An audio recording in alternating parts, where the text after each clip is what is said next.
So ఇప్పుడు చాలా మంది ఎవరు చూసినా fourth city, fourth city, fourth city అంటున్నారు. అసలు ఏంటి ఫోర్త్ సిటీ?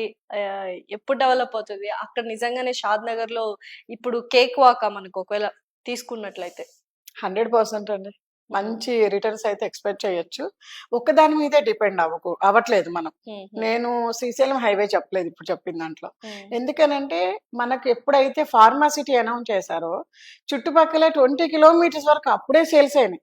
2, హ్మ్. 3 చేతులు మారాయి. ట్రాన్సాక్షన్స్ అవును. విపరీతమైన ట్రాన్సాక్షన్స్ అయినాయి. అవును. అవ్వడం మూలాన ఆ చుట్టుపక్కల దగ్గరలో లేవు.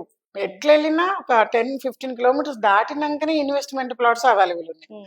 ఇప్పుడు అక్కడ ఓన్లీ ఫోర్త్ సిటీ మీద డిపెండ్ అవుతాం. హ్మ్. అట్లా గాకుండా షాద్‌నగర్ లాంటి ఏరియా తీసుకుంటే షాద్‌నగర్ మైగ్రేషన్ ఉంది. పాపులేషను 60 విలేజ్‌కి హెడ్ క్వార్టర్, 6 లాక్స్ పాపులేషను, చుట్టుపక్కల అంతా ఇండస్ట్రియల్ కారిడార్ ఓకే. ఏదో ఒకటి ఎప్పుడు యాక్టివిటీలో ఉంటది కాబట్టి నేను షాద్‌నగర్ ఎక్కువ రికమెండ్ చేస్తున్నాను. Train okay. రూటు, హ్మ్. బస్ రూటు, మరి సో ఇంటర్నేషనల్ కనెక్టివిటీ అనేది ఎయిర్‌పోర్టు. చాలా బావుందన్నమాట.